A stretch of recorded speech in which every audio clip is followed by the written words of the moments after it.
Hello? Yes. Hi, Ramu, and hi, Herchi. Hi. Yeah. Okay. Good afternoon, Ramu. Can you please turn on your camera, please? Okay. Good. So, hi, Ramu. How are you doing today? Yeah, doing good. How are you? Yeah, I'm doing good. Okay. So, Ramu, can you please brief about your technical expertise? Like basically, what are the technology tools you are using, and what's your roles and responsibility? Yeah, I have 10 plus years of experience in .NET technology, and I was working as ASP.NET initially, and after that MVC. Presently, I'm working as .NET Core Microservices Azure. My role is a team lead. I was working since 5 years in a comp again, and there are 11 members are reporting to me. We do have two different teams. One is a CapEx team, and one is operational team. CapEx team is completely development, and we have to release by release. We have to release it, and Apex team all the production bugs as well as the blockers and agents. Apart from all these things, I do have exposure on part of Center of Excellence team to do the POCs with the latest technology by using Azure, AWS, and by using the Azure DevOps kind of thing. Coming to the database side, I do have much exposure on SQL Server as well as little bit knowledge on MongoDB and Azure Table Storage. It's a quite most of the Azure concepts we are using, like Azure Service Bus and Azure Function Apps, Azure Web Apps, Application Insights, Keyword Services, AKS, Container Registry, and CI/CD pipeline we are using. We have a dedicated team is there to supporting of CI/CD for the production environment. For all non-prods, as a lead, I will be taking care of CI/CD with the help of infrastructure team as well as networking team support too.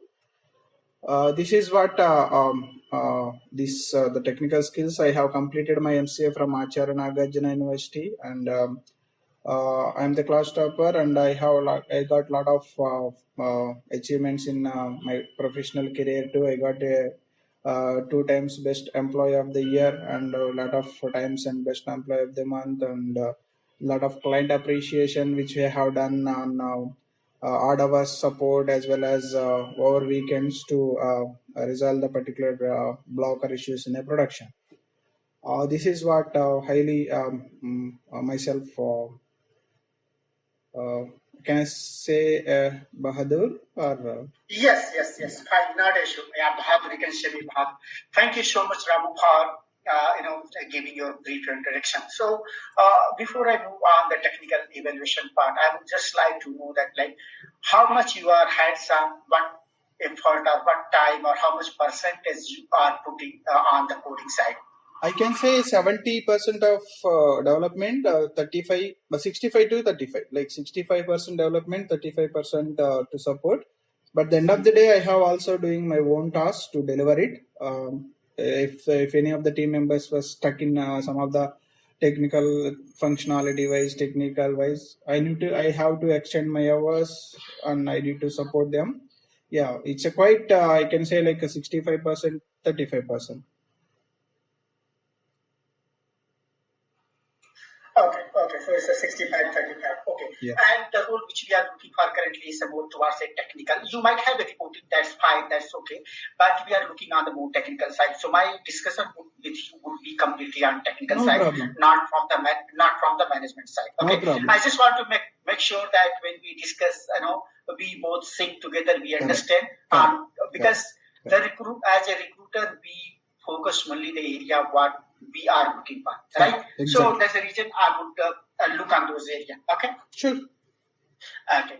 So this discussion I would like to divide into four part. One is basically C# best practices design patterns. Other one is about your big application skill, let's say ASP.NET, MVC design and other aspects.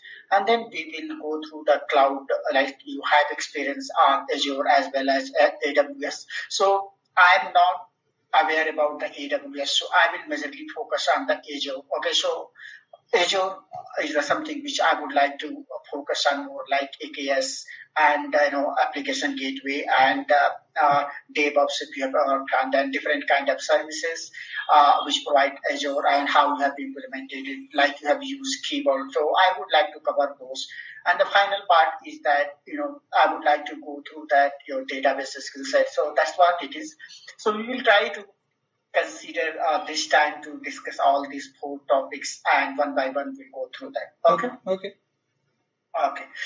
The in C sharp, like C sharp 6 and 8, something is coming. So you are working on .NET Core, which version?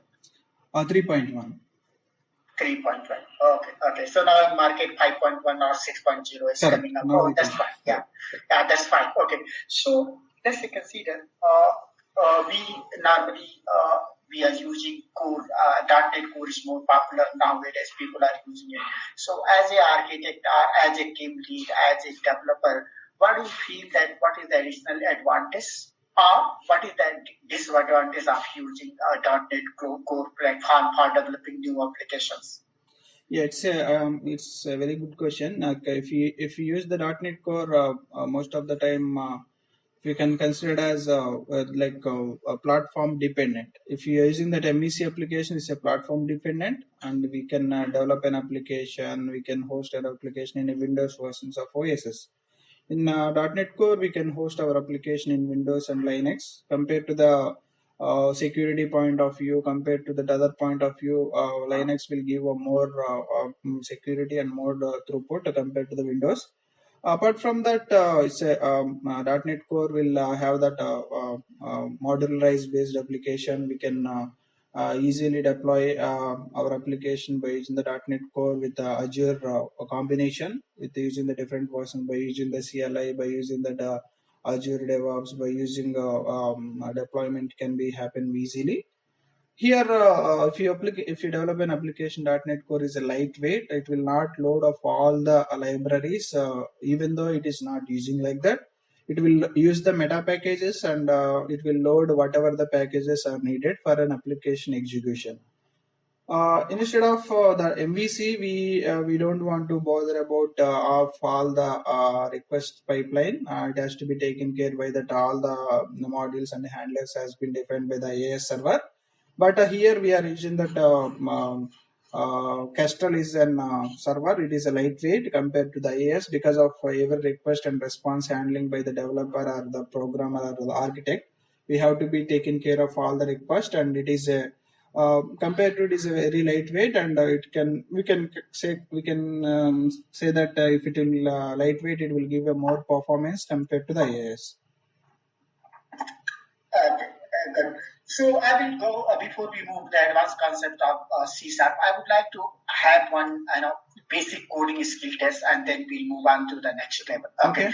So I'm going one by one step. So our interview is scheduled in that way. The complexity in the further discussion will keep increasing. Okay. So that's why I'm going from very basic to complex level. So these are the very basic questions which I have. So in this Ramu, what you have to do that I'm typing this question. Once you get it, you have to share your desktop and write in any app editor. Like I will not consider the syntax error if you have it any. I'm just looking on the algorithm, what kind of data structure you are using. Okay, so I just give you a question. So basically, this is a very simple problems. We want to check it your analytical thinking. How do you analyze it? How do you proceed on this? So the question is like these are you have to write a function, and this is string is which I am passing currently is the 3 character. It might be n number of character, but the output what I am expecting is the are the permutations of the given string. For example, one character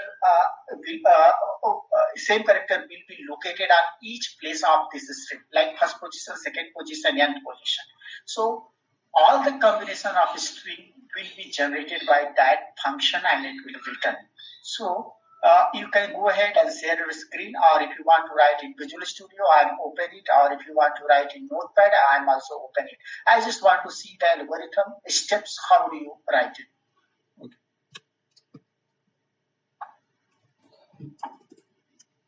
Let me know once you are able to see the screen. Yes, I'm able to see Ramu.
It will give input to XYZ. XYZ will loop to 3 times.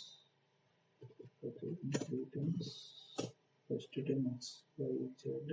Okay, and the second term XZ. Okay, here the character.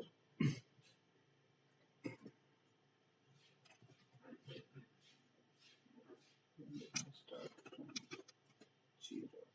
Character not equal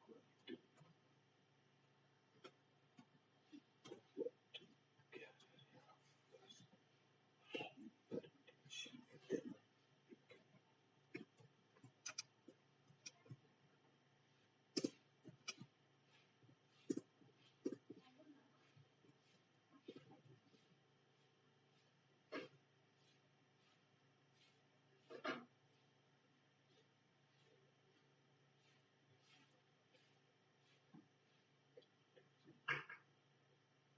meeting లో ఉన్నా. Sorry. No, Sudaramu, I can understand. Yeah, that's fine. Okay. Permutation document.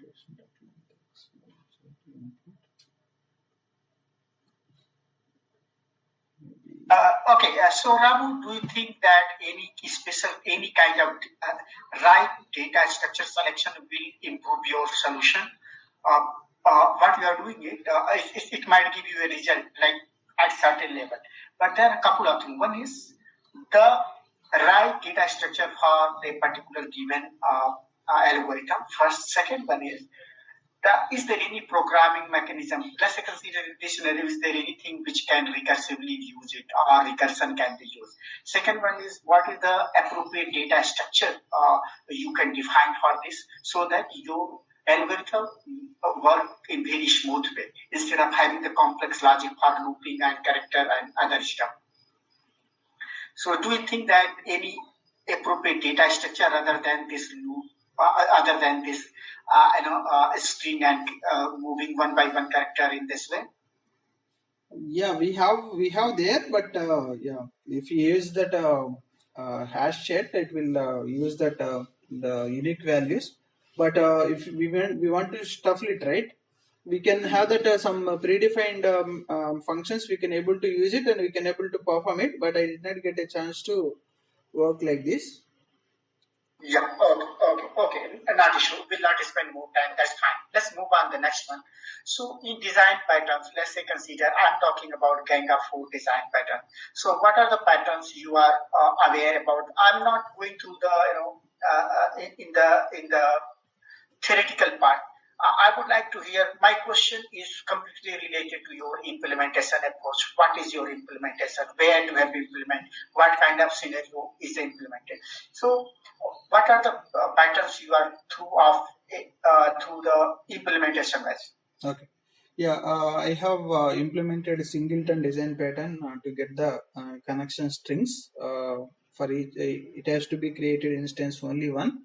If you are multiple threads are trying to access, we have used the locking mechanism. It will try to give you only one thread at a time, like only in only one instance, all the application wise. Like that is one thing. And factory design pattern, we have implemented the jobs for weekly job, monthly job, and daily job. Instead of creating an creation of an object, why we need to take a bother of the lifetime management and all the things, we have created a factory design pattern. We are calling that the case, what is the value of the object I need it, it will give as an object. I don't want to bother creation of multiple times object creation like that. We have used the factory design pattern. And we have used the repository design pattern in terms of interface and implementation, and those has to be injected by using the dependency injection design pattern used in all the constructor level dependency injection we have used in all the MVC application too. Coming to the CQRS, we have used the commands and queries. If you are using primary and secondary databases, all the queries has to go to the primary. All the commands has to go to the primary because it has to be insertion or deletion of objection logic. If you are retrieving the data for a reporting purpose, and we will redirecting of all the queries to the secondary.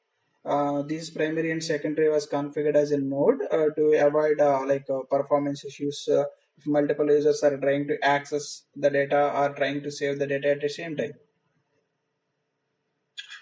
Okay, okay. My question was only related to Ganga 4. The CQRS is fine, that is the data service pattern, but it's okay. That we'll go through later on the microservice section.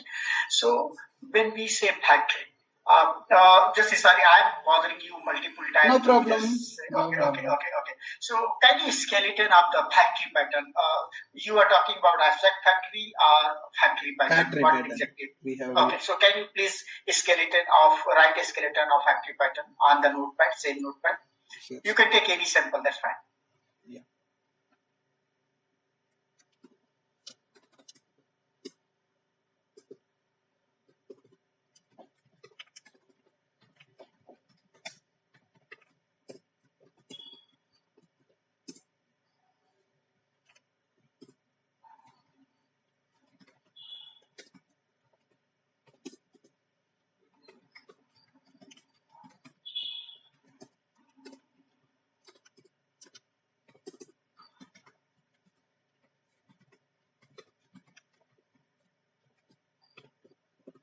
We have a job interface is there and the classes daily job has to be implemented ijob because the same thing has to be there for daily job, weekly job, and monthly job. Yeah, that's fine. That's fine. We will consider daily job and monthly job as of now. This is the declaration, how your factory will design. Yeah, this is an interface. These are the implementer and the factory class.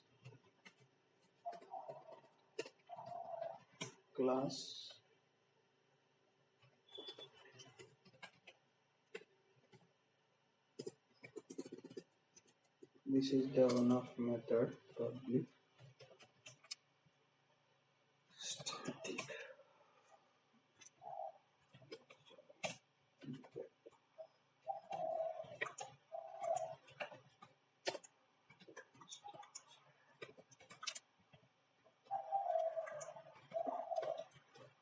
This is the method. This method has to be. We need to call the static method. In the static method, we'll use the switch statement. The statement of a job type. If it is a Yes, very good. I understand. Let's say consider, uh, have you come across where without switch case or if else condition you implement factory pattern? Have you come across? If yes, then we'll discuss. If not, then we'll move on. From the factory pattern wise, I'm very much fine with this answer what you have given. But did you come across anywhere where let's say consider what happens tomorrow? I'm going to add additional job type. What will happen every time I need to come here and change it to switch case or if else condition, need to append some code. So have you come across anywhere you have implemented a factory without switch or if else condition? we can go with the abstract factory and that will taken care of without changing and it will add that some block of code and it will return it. Okay, okay. There is way to implement this factory without having if else condition. We can look on that later. That's fine, not issue. Okay. Let's move on the solid principle side. So I hope you are well aware about the solid principles. Okay, so let's go on the open close principle. What do you understand by open close principle? Yeah, basically the open close principle it's stating that if you want to add an if you want to alter an existing class, don't alter it because it is well defined and well tested and well formatted. In those cases, I will go with that extend that base class and make that class as an abstract class, and we can use that the child class. Whether you want to use that existing implementation of existing method, or if you want to override it, then those cases I don't want to touch of an existing base class which has been already well used and well tested. Those cases I don't want to use it. It has to be stopped to alter of an existing class. I will give a provision to extend my class to use it or to can extend it. In those cases I can go with the open closed. Okay, good, good. Your definition is right. Okay, I have pinned you a chat window. I will give a scenario. I would like to see how do you approach it. Okay, about the open close. So if you go on chat window, so if you see here what I have given it here, there is a repository. They have used repository pattern. Okay, okay, you can paste it here. So the I user repository earlier it contains three method called four method add, edit, delete, and view, and then I have a user repository class. The line number one after 112, this is the new requirement which comes, and this requirement is they want to have a functionality to associate a user to a department. Now, this user repository was existing code and associate user to repository is a new requirement which comes up. Now, by following the open source principle, what approach you would follow so that you follow the open close principle and implement this feature? Yeah, I will create a new class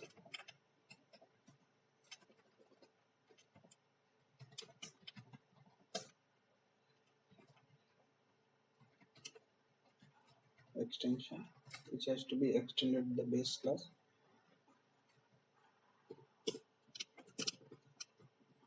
I can implement this method inside this class, and if there is any changes on existing method, uh, uh, if you use that Liskov substitution principle, parent object can refers to any of the child objects, right? I can able to uh, access it. Okay, good. Let's move to the next question. Azure. Okay. So on the Azure side, how much real time experience? Ramu, my question is like, I do not want to go the area where you do not have the experience. So I want to cover only the areas what you have it. Okay. Unnecessarily asking something which candidate does not know is not relevant. You understand, right? Yes. Yes, yes. So in Azure, you have worked on keyword. What are the services you have? I know you cannot remember all, but majorly, what are the services you have worked on that on Azure side? I have used the Azure Service Bus, okay, and I have used the Function app, and I have used the app services, and AKS as well as container registry. Coming to load balancer, application load balancer, creating the virtual network subnets and Azure DevOps as a CI/CD pipeline, and creating the boards and all the things. Okay, good, good. Let's say consider you have got a chance to deploy a microservice. Okay, so what kind of infrastructure you use? A app services or use a container? How do you do that? What approach would be from your side? Yeah, it's if it is a microservices application, definitely we'll go with the container, and we need to create images by using the Docker file, and the file has to be saved into the Azure container registry. While using the CI/CD, those container we'll save that the YAML files as artifacts folder, and I will get it as those artifact folders from the Azure container registry and host it into the all the deployment.yaml or service.yaml to AKS. Okay. How do you secure your APIs? Let's say consider you have API hosted on the Azure, however you hosted in container or however. Okay. So how do you like you have a lot of vulnerability or a lot of issue can happen if someone try to do some cross-site scripting and other stuff. So how do you secure your services from this kind of vulnerability? We'll use Azure App Insight and to get it as what is going on any of the leakage or any of the Yeah, that is Azure Insight for telemetrics. That means you are going to see what issue is happening. How to prevent that issue should not happen. By using SonarQube static code analyzer, and I will use it, and I will try to find out what could be the blocker issue or blocker things or any of the code leakage or any of the vulnerabilities. Let me rephrase this question. Let's say consider you find out there is a cross-site scripting, other vulnerability has been reported. Okay. Let's say consider it's reported. Now, what would be a minimum effort and best approach to do that to fix this kind of issue? Yeah, it's a case to case, like whether it is a code fix or whether it is a client side fix or whether it is a database fix. It has to be depend on the case to case. We need to apply some patches on whether we are using the old versions of the third party framework, or whether we are, because of let's say consider you have to apply on your service side. Let's say consider on Azure side. What you need to do that? Service side, I need to escalate it to the Azure service team, and this parallelly, I want to see that some of the POCs on how to prevent those things, and if you got that some solution, I want to discuss with management team, and we'll apply the same thing on the. That is the process. That is the process. Okay, let me go in more specific. What I was looking for, why I'm taking this question, Okay. which is a very important question on the security side. Have you worked application gateway or web application firewall?